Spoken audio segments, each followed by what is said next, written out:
இருக்கிறதாகவும் பிள்ளைகளின் எதிரான நலனுக்காகவும் ஆண்டுக்குமார் ஜோதிகளுக்குப்படி நன்றியாகவும் பிள்ளைகளின் எதிரான நலனுக்காகவும் சகாயங்களை கருத்தப்படி கண் அறுவை சிகிச்சை நல்ல விதமாக நடத்துவதற்கு நன்றியாகவும் பிள்ளைகளின் எதிரான நலனுக்காகவும் ஸ்டீஃபன் மேலை கருத்தப்படி குடும்பத்தில் மதிப்பவர்கள் உத்திரைக்கு நிலையில் இருப்பவர்கள் யாரும் நினையாத ஆன்மாக்கள் ஆகியோரின் நிலைப்பாட்டிற்காகவும் பெரிஸ் உதாரணம் கருத்துக்கள் நன்றி எழுதாகவும் பிள்ளைகளின் எதிரான நலனுக்காகவும் ஜாக் கிரிட்டோஸ் எல்லாம் கருத்துப்படி மகன் படிப்பிற்காகவும் உடல்நலத்திற்காகவும் குடும்ப நலத்திற்காகவும் ராமநாதன் நோக்கி கருத்துப்படி துணியத்தை ஆண்டுகளுக்கு நன்றியாகவும் தொழில் வளர்ச்சிக்காகவும் மகள் முதல் முறை நன்மை வாங்குகிற நிகழ்ச்சிக்கு இறைவனின் அருள் வேண்டி கிறிஸ்துவ கருத்துப்படி வீடு நல்லபடியாக முடிந்ததற்கு நன்றியாகவும் குடும்ப கருத்துக்களுக்காகவும் பிரின்சஸ் சோனா தேவோ அவருடைய பிறந்த நாளை முன்னிட்டு நன்றியாகவும் அருள் நிலையம் மனசுக்கு துணிந்து ஆண்டுகளுக்கு நன்றியாகவும் பிள்ளைகளின் எதிரான நலனுக்காகவும் லாரன்ஸ் ஆரோக்கியமே கருத்துப்படி துணிந்து ஆண்டுகளுக்கு நன்றியாகவும் தொழில் முன்னேற்றத்திற்காகவும் குடும்ப சமாதானத்திற்காகவும் குடும்ப வளர்ச்சிக்காகவும் ஹென்றி மோடி கருத்துப்படி மகள் மனித ரெனிதா முதல் நன்மை வாங்குவதே இறைவன் ஏராளமாக அருள்கொழிய வேண்டும் என்றும் லாசர் மர்சி கருத்துப்படி மேரி கிறிஸ்டா டேனியல் குல்லா முதல் கல்வியின் முதல் நன்மை வாங்குகிற நிகழ்ச்சியில் இறைவன் நிறைய அருளை கொடிய வேண்டும் எனவும் லாசர் மர்சி கருத்துப்படி அவளாக 4ஆம் ஆண்டு இணையத்துறையாகவும் குடும்பத்தில் இருந்த அனைத்து ஆன்மாக்களின் மேம்பாட்டிற்காகவும் தனசீலன் இமாக்கிலே போகும்போதே கருத்துப்படி 22ஆம் ஆண்டு திருமண நாளை முன்னிட்டு நன்றியாகவும் உடல் நலத்திற்காகவும் இது திருக்குறள் ஒப்புக்கொள்ளப்படுகிறது.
உமது திருவுடத்தில் ரத்தமாகியவற்றில் தூய மறைவுடையவன் உமது நீப்பின் பயனை விடாமல் துணர்ந்து மகிழ அருள்வீராக. இறைவனோடு தூயாமையின் ஒன்றிற்கு இறைவனாய் ஆட்சி சென்ற வழியாக உம்மை மன்றாடுகிறோம்.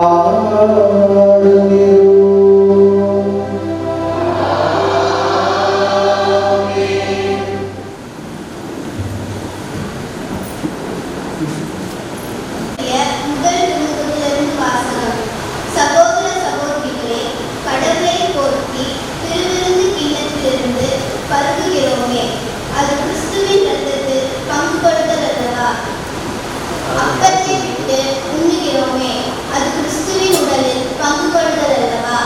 அப்பம் ஒன்றே, ஆதலால் நாம் பலராயினும் ஒரே உடலாய் இருக்கிறோம். ஏனெனில் நாம் அனைவரும் அந்த ஒரே அப்பத்தில் தான் பங்கு கொள்கிறோம். ஆண்டவரின் அருள்வாக்கு.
அவருடைய செயல்கள் எல்லாம் நம்பிக்கைக்கு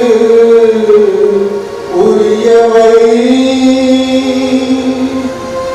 அவர் நீதியையும் நேர்மையையும் விரும்புகின்றார்.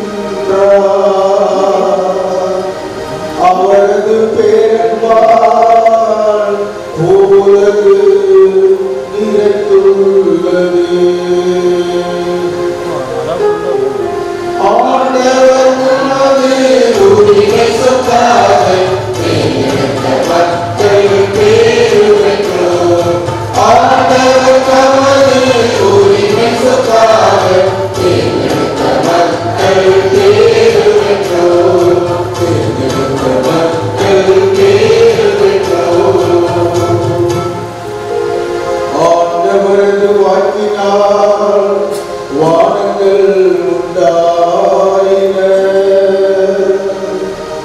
அவரது சொல்லின் ஆற்றலால் விண்கோள்கள் எல்லாம் உருவாயின.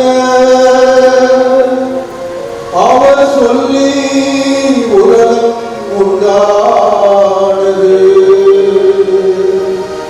அவர் கட்டளையிட அது நிலை பெற்றது. ஆண்டவர் தமது உரிமை சொத்தாக தேர்ந்தெடுத்த மக்கள்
வாங்கினேனோ அதையே உங்களிடம் ஒப்படைக்கிறேன். அதாவது ஆண்டவராகிய இயேசு காட்டி கொடுக்கப்பட்ட அந்த இரவில் அப்பத்தை எடுத்து கடவுளுக்கு நன்றி செலுத்தி அதை பிட்டு, இது உங்களுக்கான என் உடல், இதை என் நினைவாக செய்யுங்கள் என்றார். அப்படியே உணவு அருந்திய பின் கிண்ணத்தையும் எடுத்து, இந்த கிண்ணம் என் இரத்தத்தால் வெளிப்படுத்தப்படும் புதிய உடன்படிக்கை, நீங்கள் இதிலிருந்து வரும்போதெல்லாம் என் நினைவாக இவ்வாறு செய்யுங்கள் என்றார். ஆதலால் நீங்கள் இந்த அப்பத்தை உண்டு கிண்ணத்திலிருந்து பருகும் போதெல்லாம் ஆண்டவருடைய சாவை அவர் வரும் வரை அறிவிக்கிறீர்கள். ஆண்டவர் அவர்களுக்கு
அதிகாரம் 6. உயிருள்ள வார்த்தைகள் 41 முதல் 51 முடிய. அக்காலத்தில் விண்ணகத்திலிருந்து இறங்கி வந்த உணவு நானே என்று இயேசு கூறியதால் யூதர்கள் அவருக்கு எதிராக முன்னிறுத்தார்கள். இவர் யோசேப்பின் மகனாகிய இயேசு அல்லவா? இவருடைய தாயும் தந்தையும் நமக்கு தெரிந்தவர்களானே. அப்படி இருக்க நான் விண்ணகத்திலிருந்து இறங்கி வந்தேன் எப்படி சொல்லலாம் என்று பேசிக் கொள்வார்கள். இயேசு அவர்களை பார்த்து கூறியது, உங்களிடையே முன்னுக்க வேண்டாம். என்னை அனுப்பிய தந்தை இருப்பாருடைய எவரும் என்னிடம் வர இயலாது. என்னிடம் வருபவரை நான் இறுதி நாளில் உயிர் பெறச் செய்வேன். கடவுள் தம் அனைவருக்கும் கற்றுத் தருகிறார். என் எதிர்பார்ப்பு எழுதியுள்ளது, தந்தையை செவி சாய்த்து அவரிடமிருந்து கற்றுக்கொண்ட அனைவரும் என்னும் வருவர். கடவுள் நம்மை கற்றுத் தருவார் என்பதிலிருந்து தந்தையை எவராவது கண்டுள்ளார் என்று பொருள் கொள்ளக்கூடாது. கடவுளிலிருந்து வந்துள்ளவர் மட்டுமே கடவுளை கண்டுள்ளார். ஒரு சொல்களை என்னை நம்புவோர் நிலை வாழ்வு கொண்டுள்ளனர். வாழ்வு இறங்கி வந்த வாழ்வுதலும் உணவு நானே. இந்த உணவை எவராவது உண்டார் அவர் என்றுமே வாழ்வார். எனது சதையை உணவாக கொடுக்கிறேன், அதை உலகு வாழ்வதற்காக கொடுக்கிறேன் என்றார். ஆண்டவரின் அருள்வாக்கு.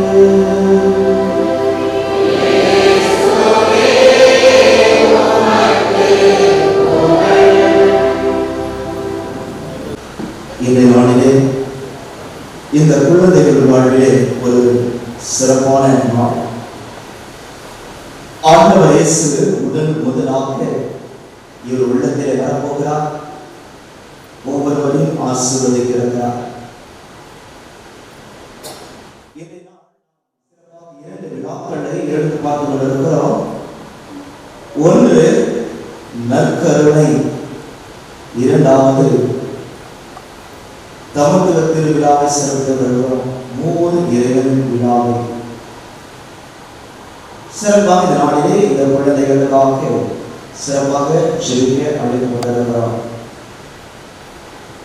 விண்ணகத்திலிருந்து இறங்கி வந்த உயிருள்ள உணவு நானே, இதை எவரால் உண்டார் அவர்கள் என்றும் வாழ்வார்கள் என்று அருமையான ஒரு வாக்குறுதியை ஆண்டவர் இயேசு மொழிகிறார். யோவான் செய்தி 6ஆம் அதிகாரம் 51ஆம் வசனம். ஆண்டவர் இயேசு நம் உள்ளத்திலே குடிகொள்ள விரும்புகிறார். உள்ளம் என்ற ஆலயத்தில் முதல் உரையாடல் அது எதுவாக இருக்கும் என்று நாம் கேட்கின்ற பொழுது ஒவ்வொருவரும் வித்தியாசமான பதில் சொல்வாங்க. பிள்ளைங்க கேட்டா குழப்பமா இருக்கும், யோசித்து கொண்டு இருப்பாங்க. ஆண்டவர் இயேசு முதலாக சந்திக்கிறார். அப்படி ஆண்டவர் சந்திக்கின்ற பொழுது உங்களுடைய முதல் உரையாடல் என்னவாக இருக்கும்? என்ன பேச போறீங்க, என்ன கேட்க போறீங்க, என்ன பதில் கொடுக்க போறீங்கன்னு சொன்னா வேலை முடிப்பாங்க, யோசிப்பாங்க. பரிமாறு சிந்திக்க வேண்டும். நம்முடைய மேனாள் பாப்பரசர் 16ஆம் ஆசீர்வாதிப்பார் திரு பாப்பரசராக நியமிக்கப்படுகின்ற பொழுது கேட்டார், உங்கள் வாழ்வில் இயேசு முதன்மையாக சந்திக்கின்ற பொழுது உங்களுடைய பதில் என்னவாக இருக்கிறோம்? அவர்கள் பலவிதமான பதில் சொன்னாங்க. ஜெபமாக இருக்கும், நன்றியாக இருக்கும், அப்படி பலவிதமான பதில் சொல்லுகிறார்கள். ஆனால் இவர் தன்னுடைய வாழ்விலே சிறு பயனாக இருக்கின்ற பொழுது தன்னுடைய வாழ்வின் அனுபவத்தை அந்த குழந்தைகள் மத்தியிலே பகிர்கின்றார். அவர் சொல்லுகின்றார், என் வாழ்வை நான் முதல் முறையாக நற்கருணையான இயேசுவின் வாழ்க்கை வருகின்ற பொழுது நான் இந்த உரையாடல் எதுவாக இருந்தது என்றால், ஆண்டவரே நீர் என்னோடு தந்தோம், ஸ்டே வித் மீ லார்ட். இதுதான் அவருடைய முதல் உரையாடலாக இருந்தார். முதலாக தன் வாழ்விலே உள்ளத்திலே வரவேற்பதுதான், வேறு ஒன்று கிடையாது. பிறப்பு பர்த்டே கொண்டாடலாம். வாழ்விலே மறக்க முடியாத நிகழ்வு எதுன்னு சொல்ல முடியுமா? எத்தனையோ போர்களை வெற்றி கண்டிருக்கிறீங்க, மகிழ்ச்சி அடைகிறீங்க. இந்த மகிழ்ச்சியான தருணத்தில் நீங்கள் என்ன சொல்ல போறீங்க என்ற பத்திரிகையாளர் இருக்கின்ற பொழுது நெப்போலிய மாமன் சொன்ன ஒரே வார்த்தை தான், என் ஆண்டவர் இயேசுவின் வாழ்விலே முதல் முறையாக இருந்ததான். நாம் சிந்திக்க வேண்டும், நாம் எப்படிப்பட்டவர்களாக இருக்கலாம். ஆண்டவர் இயேசு நம்மிலே இருந்தாதான் மகிழ்ச்சி. யோவான் செய்தி 16ஆம் அதிகாரம் 7ஆம் வசனம், உங்கள் துக்கம் சந்தோஷம் வரும். இயேசு ஆண்டவர் நம் உள்ளத்திலே இருந்தால் நமக்கு மகிழ்ச்சி. அதை பிரியமானவர்களே சிந்திக்க வேண்டும். பாப்பரசர் சொன்னது போல ஆண்டவரே என்னோடு தங்கும். இந்த உரையாடல் 2 விஷயங்களை அவர் பகிர்கிறார். பாப்பரசர் என்னவென்றால், ஒன்று, நான் இயேசுவுக்காக ஒரு ஆர்வமாக இருக்கணும், a disciple of Jesus என்று சொல்லுகின்றார். என்னுடைய விருப்பம், என் வாழ்க்கையில் என்ன விருப்பம் எதுவாக இருந்தாலும் என் இயேசுவுக்காக இருக்கணும், இயேசுதான் என் வாழ்க்கையின் மையம் என்பதை நான் உணர்ந்து இயேசுவோடு நான் இருக்க வேண்டும் ஆசைக்கின்றேன். அதற்கு ஒரு தனி இடத்தை நாம் கொடுக்கணும். A place for Jesus in our life. இயேசுவுக்கு என்ற ஒரு தனி இடத்தை நம்முடைய வாழ்விலே கொடுக்க வேண்டும் என்ற கருத்தை சிறப்பாக பாப்பரசர் சொல்லுகிறார். இப்படி நாம் சிந்திக்க வேண்டும். இந்த 2 கருத்துக்கள், இயேசுவுக்காக என் விருப்பம் என்பது இயேசுவுக்காக, ஆக என் வாழ்விலே இயேசுவுக்கு என்ற ஒரு இடத்தை நான் கொடுப்பேன் என்று சொல்லி நாம் சொல்லிப்போலாக மாற வேண்டும். இந்த 2 காரியங்களை நம்முடைய வாழ்விலே வளர்த்திக் கொள்ள வேண்டும் என்றால் நாம் 3 காரியங்களை உருக்கமாக சிந்திக்க வேண்டும். 3 கருத்துக்கள்.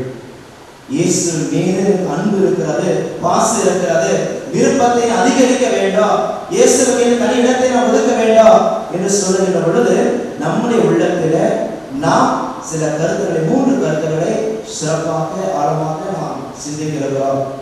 முதலாவது நற்கருணை பக்தி. என்னுடைய ஆன்மீக வாழ்வுக்கு ஒரு சிறந்த கீர்த்தியாக இருப்பது நற்கருணை.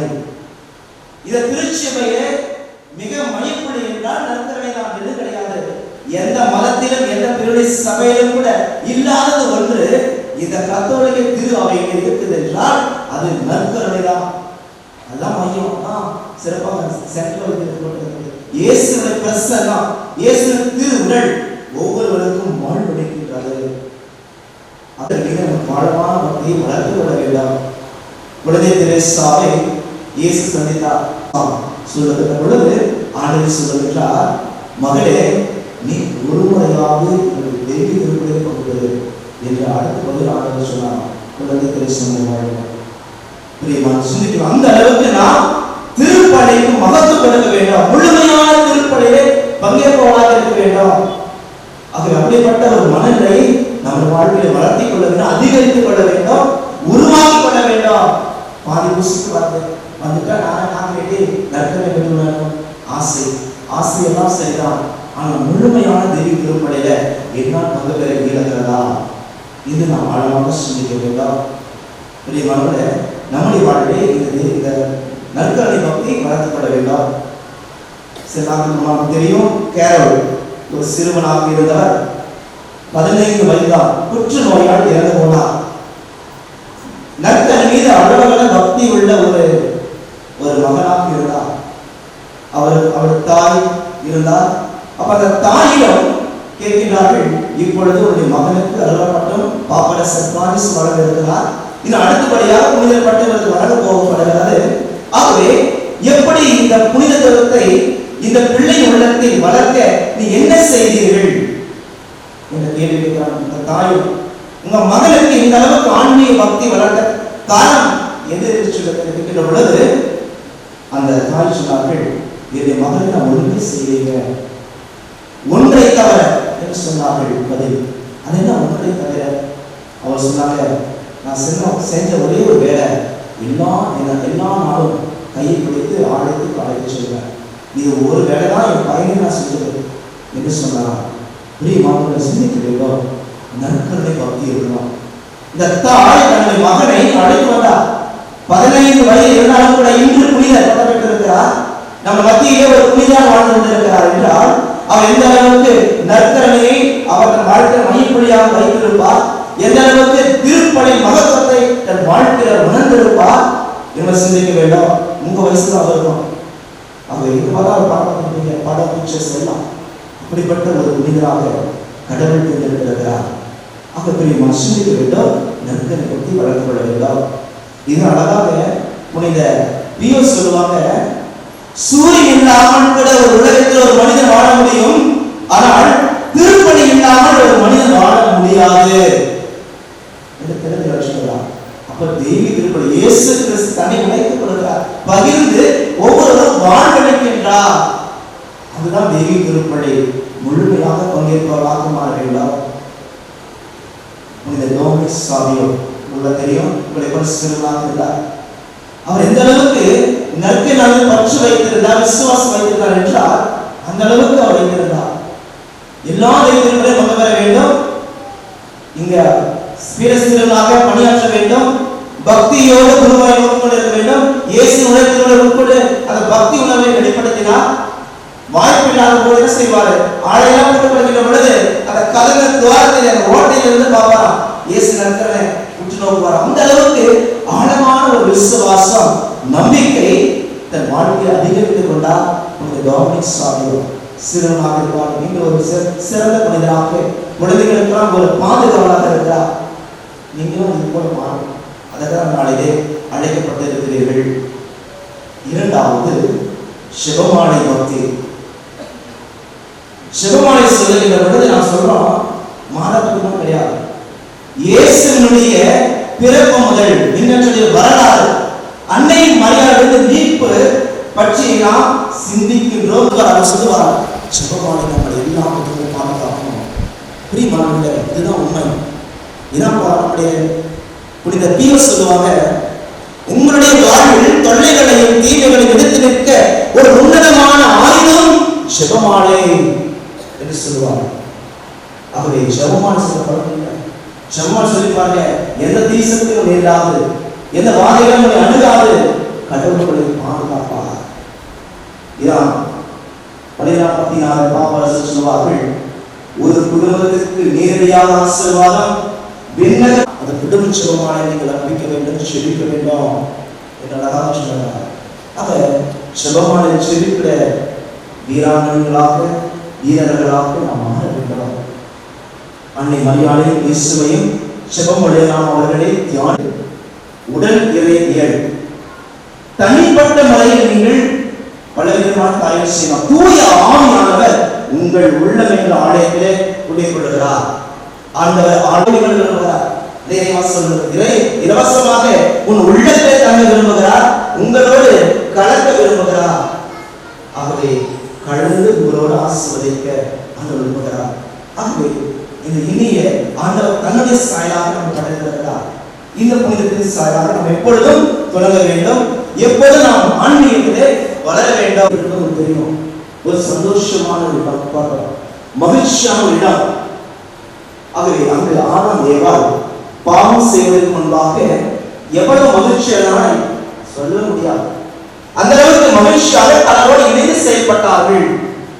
ஆகவே அப்படிப்பட்ட நம்முடைய வாழ்வு மாறலாம். ஆண்டவர் இயேசுடைய அன்பு நம்முடைய வளர்த்து அதிகரித்துக் கொள்ள வேண்டும், இயேசுவை இணைய வேண்டும், இயேசுவை தேடி வர வேண்டும், வாய்ப்பு முதல் திருப்படியில பங்கு பெற வேண்டும். நீங்க பாத்தீங்கன்னா குழந்தைங்க பப்ளிஷ் கேம் விளையாடுறேன், ஷூட்டிங் கேம் விளையாடுறேன், அது விளையாடுறேன், டியூஷன் போற நேரம் இருக்குது, விளையாட்டு போற நேரம் இருக்குது, இங்கெல்லாம் போற நேரம் இருக்குது. ஆனால் பெற்றோர்கள் தான் அவருக்கு மூல காரணம். பிள்ளைகளை சரியாக தெய்வ திருப்படி பங்கு பெற நீங்க அழைத்து வருகிறீர்களா? நல்ல காரியங்களை நீங்கள் கற்றுக் கொடுக்கிறீர்களா? சிந்திக்க வேண்டும். தந்தை சொன்னார்கள், இந்த குழந்தைகளை இப்ப ஜெபம் படிக்கிறாங்க, சாயந்தரம் ஜெபத்துக்கெல்லாம் தெரியாதவங்க மறந்து விடுவார்கள், மற்ற விஷயங்கள அவங்க அப்படியே மனப்பாடமா சொல்லுவாங்க என்று சொன்னாங்க. இதான் உலகம்.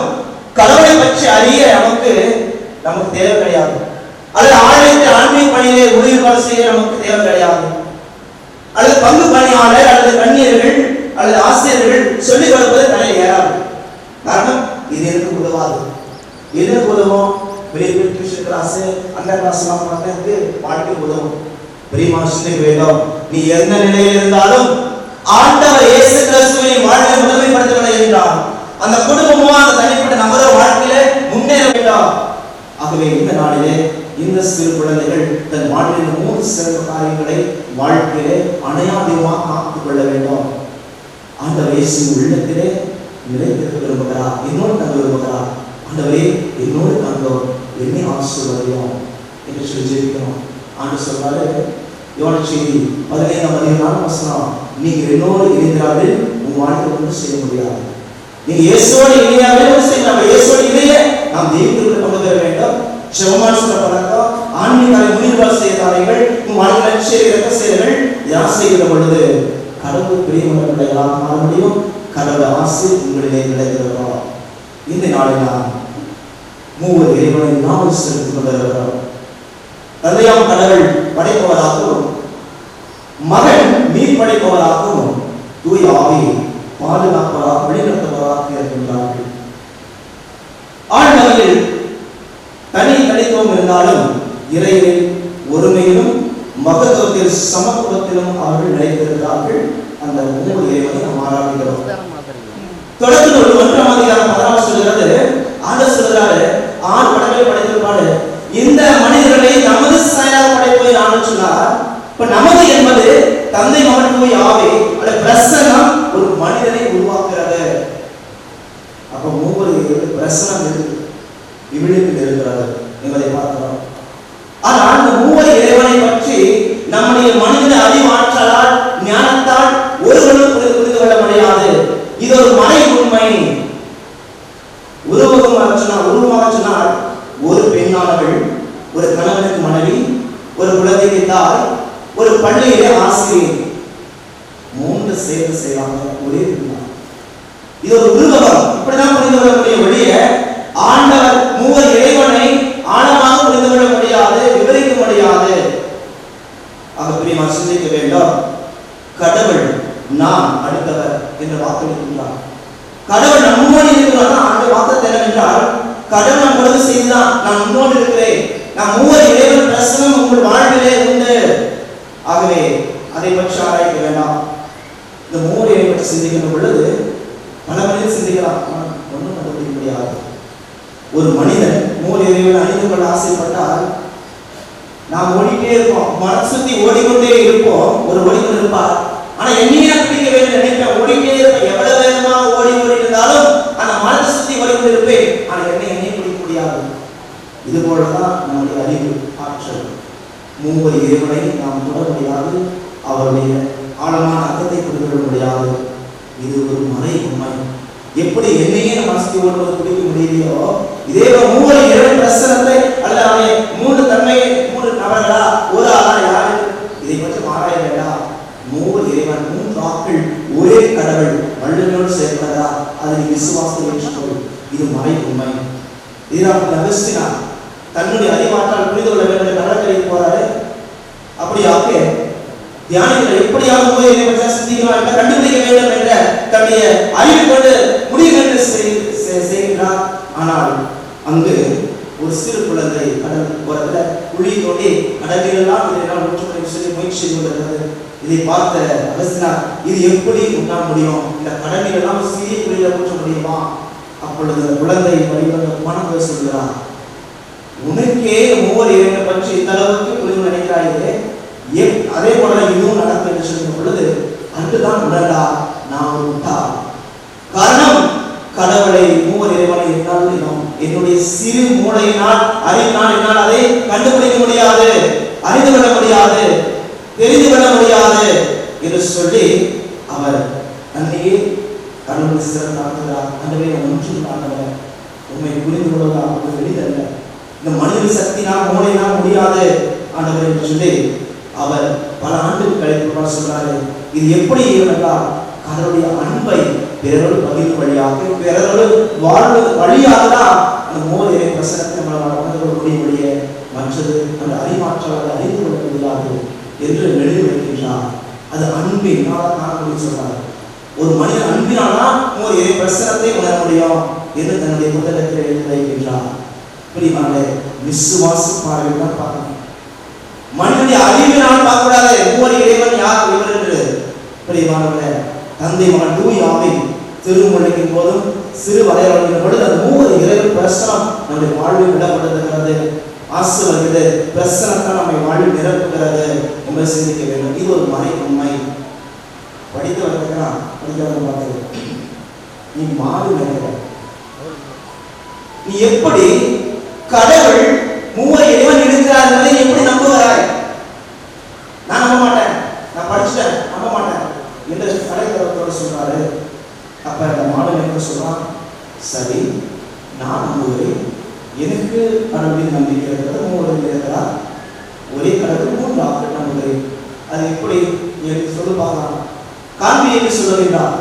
அப்பொழுது இந்த மாணவன் சொன்னா, இந்த வா நான் மேய்ச்சிக்கிறது அது கருப்பு மாவு, அங்க என்ன தின்னு இருக்குது, பச்சை புல். இப்ப நான் பால் பேச போறேன், என்ன பால் வருது, பச்சை பால் வருது, இல்லை வெள்ளையா வருது. ஒரு கருப்பு மாடு பச்சை புடை இருக்குது, வெள்ளை பால் கொடுக்குது என்னன்னா இது நம்ம மூவர் இறைவன் இருக்கிறார், 3 நாளாக செயல்படுகிறார் என்றால் ஏன் நம்ப மாட்டான்? அப்பொழுது அவன் தலை குனிந்து வெக்கத்தோடு செய்து விட்டான். பிரியமான நம்முடைய வாழ்வு ஆராய்கிறார். விசுவாச பார்வையை நாம் ஏற்றுக்கொள்ள வேண்டும். சங்கீதம் 33ஆம் அதிகாரம் 19 சொல்றது, ஆண்டவரே ஒரு பேரன்பு எங்கள் மீது இறங்குவதாக. அப்ப ஆண்டவருடைய மூவர் இறை பிரசனம் நம் மீது பேருவாக இறங்கி வர வேண்டும். அவ்வளவுதான். கடவுள் இருக்கிறார், வேற ஒன்றும் பேசப்படாது. இதுதான் மிகப்பெரிய சயின்டிஸ்ட் நியூட்டன் சொல்லுவார், மூவர் கடவுளின் வெளிப்பாடு கிறிஸ்து வாழ்வில் நம்பிக்கை மையம் என்று சொல்றார். மூவர் இறைவனுடைய பிரசனம் ஒரு மனித வாழ்விலே மையம். எது ஆராயக்கூடாது. நானே ஒரு சயின்டிஸ்ட், இதை ஆராய மாட்டேன், கடவுள் இருக்கிறார் அப்ப அவ்வளவுதான். ஆகவே மனுசக்தியால் ஈரானொன்று. ஆகவே சிந்தித்து பார்த்த நாளிலே ஆண்டவர் மூவர் இறைவன் இதோ தன் பிரசனம் வெளிப்பட்ட ஒரே கடவுள் 3 ஆட்களாக தனிப்பட்டவர்களாக செயல்படுகிறார்கள், ஒரே இறைவன் என்பதை நம்முடைய வாழ்வில் புரிந்து கொள்ள வேண்டும். விடப்படுகிறோம், ஒவ்வொரு நிறைவாக ஆசீர்வதிக்கிறோம். தொடர்ந்து செல்வோம். இறைவன் என்று வாழ்வு பெறுவாராக. ஆமென். விசுவாசத்தை போராடுவோம், அதை பார்த்து அனைவரும் சொல்லலாம்.